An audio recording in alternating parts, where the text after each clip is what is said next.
Washington is hosting Boise State at home and laying 3 scores, 14.5. I know that there are some thought processes out there that Boise could really, really, really give them a game here. I've seen some people actually lightly predict that Boise's going to win.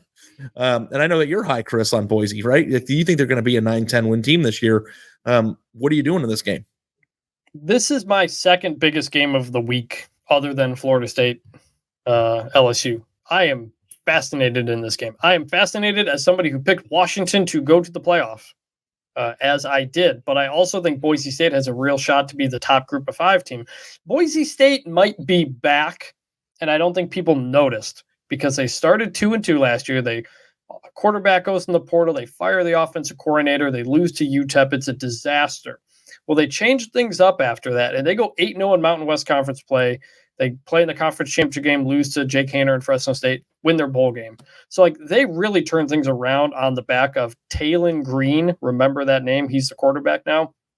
6'6", takes long strides, really good in the run game, got a lot better as a passer as the year went on. They've got some really good running backs on this team and a really solid defense. This is a team that's going to run the ball, maybe try to shorten the game a little bit. I think I've got Boise State to cover the 14.5. Washington to win. They're going to put up a lot of points, but I think Boise can score and they can shorten the game a little bit with what they do in the running game. That I'm going to go with Boise State keeps it close enough and they cover. I'm with you on this. I think Boise can win this game. Again, the super duper offenses that everybody assumes are just going to be 50-yard touchdown, 60-yard touchdown, 60-yard touchdown. Week 1 can get a little hairy for some of them, even if you bring everything back. For a lot of the reasons that you laid out, I'm not so sure. Chris, I think Boise probably believes they can probably go toe-to-toe with these guys. I think you're going to see a ton of points in this ball game. I don't know that Washington flirts with a loss here. I wouldn't surprise me if Boise pushed them late, but 14.5 is too many. I think Boise, people really did, leave them for dead last year. It looked like a death spiral situation, and it was not. They rescued themselves out of that black hole, and I think that continues this year.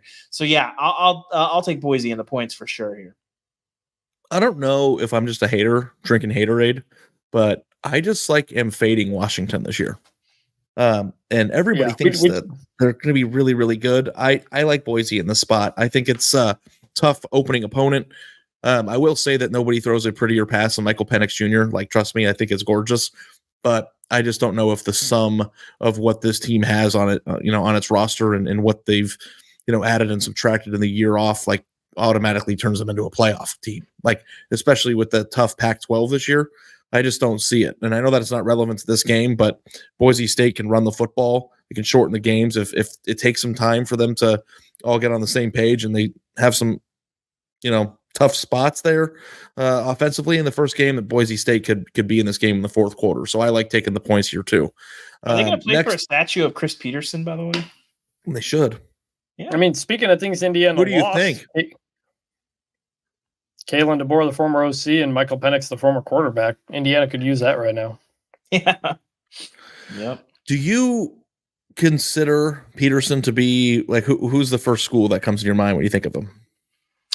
I mean, Boise, just because he hung on there for so long. Yeah, he made all the noise at Boise and was good at Washington.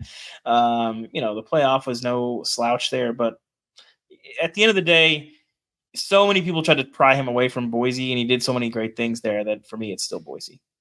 Aaron points out we've got RG3 calling a Michael Penix Jr. game here, so get ready for that on commentary. Not the first time. But yeah, no, I think Chris Peterson, Boise, because you think of one of the most iconic plays in history, yes. the Statue of Liberty, and then you've got Chris Peterson on the sideline pumping his fist. So he's part of that moment.